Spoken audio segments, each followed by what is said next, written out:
ایسا نہیں کہ یہاں کر لیا، یہاں کی دنیا کی محنت دنیا کے لیے کر لیا، اب خبر میں جا کے خبر کے لیے کوشش کرے گا، ایسا تو نہیں ہے.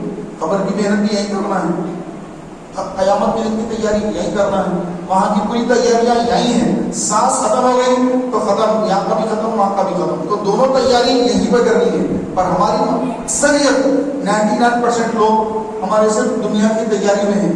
1% لوگ یہ آخرت کی تیاری کی طرف جاتے ہیں، تو بھی یہ دنیا کی طرف جانے والے ان کو نادان، بے وقوف اور ہر قسم کے ان کے اوپر تنقیدیں کرتے ہیں کہ یہ لوگ یار ایسے ہی سمجھتے نہیں کہ اسی دنیا تیزی سے جا رہی ہے. تو میرے پیارے بھائیوں، مسلمانوں کا حال یہ ہو گیا ہے کہ مسلمانوں کی وقف زمینیں، وقف پراپرٹیز ہماری، کہ ہمارے جو بزرگوں نے ہمارے لیے جو زمینیں چھوڑی کہ ہمارے بعد آنے والی نسلوں کو تکالیف نہ ہو، ان کو مشکلیں نہ ہو، بڑی بڑی زمینیں وقف کر دی. منشا وقف کی یہ، اس سے مسلمانوں کو فائدہ پہنچو. تو اس پر ایک قانون لایا جا رہا ہے سینٹرل گورنمنٹ سے، دلی سے ایک قانون لایا جا رہا ہے، پاس ہو گیا قانون، اب اس کو لاگو کرنے کی کوشش کی جا رہی ہے. یہ کہ جتنی مسلمانوں کی وقف زمین ہے اس کے اندر وقف بورڈ کے اندر غیر مسلموں کو جو ہے داخل کیا جائے، اور پھر گورنمنٹ اپنے حساب سے جو زمین جس سرکاری محکمے میں چاہیں استعمال کر سکتی ہے. جبکہ وہ گورنمنٹ کی زمین نہیں ہے، وہ تو مسلمانوں نے جب اپنی زمین پیسوں سے خریدی تھی، انہوں نے مرنے سے پہلے وہ زمین رائے خدا میں نہیں، مسلمانوں کے خیر و بھلائی کے لیے، کہ اس سے مسلمانوں کے مدرسے قائم ہو، اس سے مسلمانوں کے اندر ان کی غربت، ان کی تنگدستی، ان کی پریشانیاں دور ہو اور مسلمان مرفع حال زندگی گزارے. مسلمانوں کے لیے بڑے بڑے قبرستان ہو، مسلمانوں کے لیے بڑی بڑی زمینیں ہوں جس پر کوئی عمارت تعمیر ہو تو پھر مسلمانوں کو اس کے اندر کوئی کام ملے، مسلمان بے روزگار نہ رہے، مسلمان اپنی زندگی اچھی گزارے. 8 لاکھ ایکڑ زمین وقف کی زمین، 8 لاکھ ایکڑ کتنی ہوگی زمین. تو گورنمنٹ چاہتی ہے کہ جو ہے ہم مسلمانوں کی بلکہ نہیں، ہم اس کو جو چاہے اس کو یوز کریں گے، اور اس کے وقف بورڈ کے اندر ہم جو ہے دوسروں کو بھی داخل کر کے اس کے اندر کی زمینوں پہ جو ہے ہم قبضے کریں گے.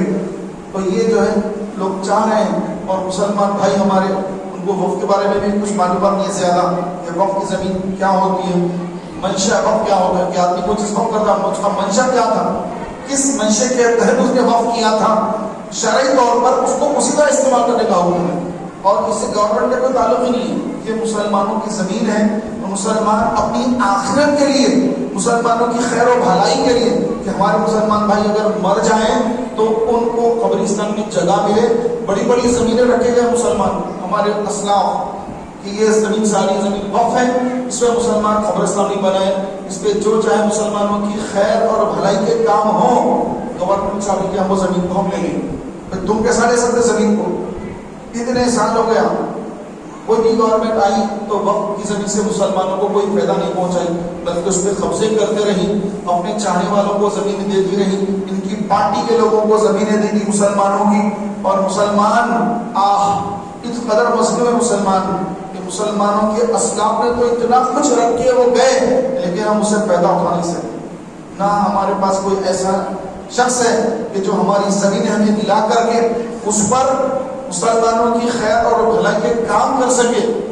ایسا کچھ نہیں ہے، بس چل رہا ہے، بس چل رہا ہے. کتنا ہمارا نقصان ہو رہا ہے، کتنے ہماری زمینوں پر قبضے ہو رہے ہیں، ہمارے لوگوں کو پتہ بھی نہیں ہے. کیونکہ ہمارے پاس پڑھا لکھا طبقہ بہت کم ہے، تعلیم یافتہ لوگ کم ہیں، ان چیزوں کو سمجھنے والے لوگ کم ہیں. بس صبح محنت کرتے ہیں، شام تک جو ہے پیسہ کماتے ہیں، یا کوئی اور کام جاب یا کچھ ایسی کر لیتے ہیں، بس سارے زندگی اس میں لوگ گزارتے ہیں، چلے جاتے ہیں. لیکن مسلمان کو کیسا ہو کر اپنی قوم کے لیے کچھ کرنا اور اپنے مسلمان بھائیوں کے لیے کچھ کرنا، قانون جو ہے جاننا، اور پھر قانون سے پھر وہ زمینوں پر صحیح اس کا استعمال کرنا، ایسا کچھ نہیں ہو رہا ہمارے پاس. ہماری کروڑوں کی ارب بلینروں کی زمین، ہماری اتنی مہنگائی کے دور میں اتنی زمین، مسلمانوں کی زمین گورنمنٹ قبضہ کر رہی ہے، اور مسلمان بچانا کچھ نہیں کر سکتا، کچھ اس کے بعد جو سورسز نہیں. اتنی بری ہماری حالت چل رہی ہے، اور اس کے ذمہ دار کون ہیں؟ ہم خود ہیں. ہم نے اپنے بچوں کو پڑھایا نہیں، صرف ان کو جاب وغیرہ کی، بس 7 8 تک بچے پڑھ لیے، ان کو دکانوں پہ بھیج دیا، چلو بھائی یہ کارخانے کو جائے گا، یہ یہاں جائے گا، یہ یہاں جائے گا. نہیں بچے ہمارے پاس پیسے ہی ہیں، بچے کو مدرسے میں ڈال دو، فری میں بچہ جو ہے حافظ بن جائے گا. تو بچے کو فری میں حافظ بنا لیتے ہیں. پیسہ ہمارے پاس نہیں ہے. ہماری حالت یہ ہے کہ اچھے اسکول میں پڑھائیں گے، اسٹینڈرڈ اسکول میں اچھا پڑھائیں گے، اچھی تعلیم دیں گے، اور تعلیم کے ساتھ ساتھ ان کو قرآن بھی سکھائیں گے. تعلیم دینی دنیاوی تعلیم کے ساتھ ساتھ ان کو حضور اسلام کی محبت بھی سکھائیں گے، قرآن بھی سکھائیں گے، اہل بیت کی محبت بھی سکھائیں گے، دین اور دنیا دونوں علوم سکھائیں گے، اور ایک اچھا تعلیم یافتہ طبقہ مسلمانوں میں تیار کریں گے. ایسا کچھ نہیں. اسکول والے بھی اسکول آتے ہیں تو پھر وہ بھی اپنی جیبی بھرتے ہیں، بس یہ فیس، یہ اتنی فیس، وہ اتنی فیس. وہ فیسوں کے نام سے مسلمان ڈر کر ایڈمیشن کرنا چھوڑ دیتا ہے کہ اتنی فیس میں نہیں کر سکتا. یونیفارم کتنی فیس؟ آپ پڑھا رہے ہیں یا کاروبار کر رہے ہیں؟ یونیفارم آپ کیوں بیچتے ہیں؟ یونیفارم آپ بکس کیوں بیچتے ہیں؟ آپ کیوں بیچ رہے بک؟ آپ بک بھی بیچیں گے، آپ یونیفارم بھی بیچیں گے، آپ شوز بھی بیچیں گے، آپ یہ بھی بیچیں گے، تو دکان لگا دو نا. پھر اسکول کیوں لگایا ہے؟ اسکول والوں کا کام پڑھانا تھا، ان کو چاہیے کاروبار، ان کو چاہیے پیسہ. ابھی ہر اسکول کا سسٹم بن گیا. ہر اسکول والے یونیفارم وہیں سے لینا، مہنگے بکس وہیں کے لینا، ساری چیزیں وہیں سے لینا. کہ تم کیا کرتے بھائی؟ ٹیوشن کی باہر پڑھا لینا، سب باہر نکلنا. تو پھر کیا کرتے بھائی؟ تم کو فیسیں دینا ہر مہینہ. تو یہ چل رہا ہمارے مسلمان بھائی جو اسکول دار پہ بیٹھے ہوئے، یہ قرآن بھی پڑھائیں گے اور دین بھی پڑھائیں گے تو دنیا بھی پڑھائیں گے. تو یہ ساری چیزیں جو ہے دنیا پرستی اور بس پیسہ جمع کرو، مال جمع کرو، اس کی طرف جو ہے لوگوں کا رجحان ہے. حقیقت میں ایک مسلمانوں کا درد رکھ کر کام کرنے والے بہت ہی کم نظر آئیں گے. اللہ ماشاءاللہ قائم ہے لیکن ہماری نظر میں نہیں ہے. لیکن ہے ایسے بھی لوگ جن کو حضور کی امت کا درد ہے، مسلمانوں کا درد ہے، ایسے لوگ بھی ہیں. لیکن پیارے بھائیوں، ہم یہ غور کریں کہ ہمارے بچے یہ آنے والا یہ مستقبل ہے، ان کے ہاتھوں میں قلم ہو، یہ کارخانے کو نہ جائے، یہ دکان کو سیلس مین بن کے نہ جائے، یہ اور کوئی ایسا کام نہ کرے، بلکہ ان کے ہاتھوں میں قلم ہو اور یہ اسکول جائیں، اس کے بعد کالج جائیں، یہ یونیورسٹی جائیں. جب یہ اسکول جائیں گے، یونیورسٹی جائیں گے، تو پھر اس کے بعد مسلمانوں کی بہار کے دن آئیں گے. وہیں سے جو ہے قوموں کا عروج ہوتا ہے. اور زوال کب ہوتا ہے؟ جب بچہ ہمارا قلم نہیں پکڑتا، ہماری قوم زوال پذیر ہو رہی ہے. ہمارے بچے کو تعلیم نہیں آتی، ہمارا بچہ کمپیوٹر پر بیٹھ کے کچھ پڑھ نہیں سکتا، اس کو کمپیوٹر چلانا نہیں آتا، اس کو کوئی فارم بھرنا نہیں آتا، پلیٹ فارم پہ گیا ریلوے کا ٹکٹ، اس کو آن لائن ٹکٹ بک کرنا نہیں آتا، کچھ نہیں معلوم وہ کیا آ رہا ہے کمپیوٹر پہ، موبائل میں ٹکٹ بک کرنا ہے، حیدرآباد سے دلی کا ٹکٹ بک کرنا ہے، آن لائن بک ہونا ہے، اس کو نہیں آتا. فلاں حیدرآباد بک کر کے دور میرے کو نہیں آتا. یہ وہ حال ہو گیا مسلمانوں کا. میرے پیارے بھائیوں، ہم دنیا کے ساتھ ساتھ چلیں، قرآن پڑھ لیں یا پھر اور دینی کام میں مشغول ہیں. اس کا مطلب یہ بالکل نہیں ہے کہ ہم جو ہے پورے طور پہ دنیا کو جو ہے دنیا سے بالکل ہٹ کر یہ کام میں لگ جائیں. نہیں، وہ بھی کرے، یہ بھی کرے. ایک ڈاکٹر ہے تو وہ حافظ قرآن بھی ہو، ایک انجینئر ہے تو وہ حافظ قرآن بھی ہے، انجینئر بھی ہے.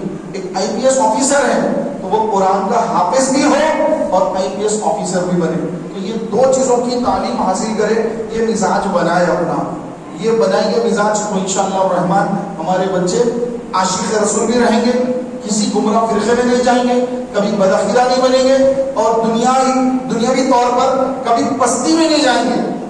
کبھی کوئی غیر قانونی کوئی کام میں اس کو پھنسایا جا رہا ہے تو وہ تعلیم یافتہ ہوگا، قانون جاننے والا ہوگا، تو کبھی وہ کسی جو مشکل پہ پھنسے گا نہیں، بولے گا ایسا تو نہیں، اس میں تو یہ لکھا ہوا ہے، یہ تو اس میں لکھا ہوا نہیں ہے. وہ اپنے آپ کو سیو کرے گا، نہ صرف اپنے آپ کو بلکہ دوسروں کو بھی سیو کرے گا. اللہ تعالیٰ کی بارگاہ میں دعا ہے کہ مولا تبارک و تعالیٰ ہر مسلمان بھائی کو دینی اور دنیاوی دونوں علوم سے سرفراز فرمائے اور اعمال صالحہ کرنے کی توفیق عطا فرمائے. آمین بجاہ النبی صلی اللہ علیہ وسلم.